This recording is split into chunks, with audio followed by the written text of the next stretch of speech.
در صورت آب آینه مهتاب تو هستی، در حیرت من چشم مرا آب تو هستی. در بحر ادب چون شودم غوث، بیابم آن گوهر نایاب صدف خواب تو هستی.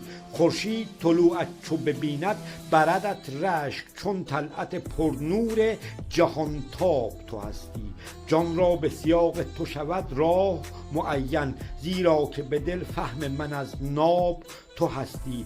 جعل است به جز صورت زیبای تو هر رخ، تک صورت پر رفعت نایاب تو هستی. پنهانی و پیدا تو به هر غایب و حاضر، در حضرت عشقم رخ شاداب تو هستی. مینای دلم نشکند در دیده فروزی، بر رغبت دیدار من ایجاب تو هستی. معیار تمام غزل طالب عشقی، بر سود و زیان معنی من باب تو هستی.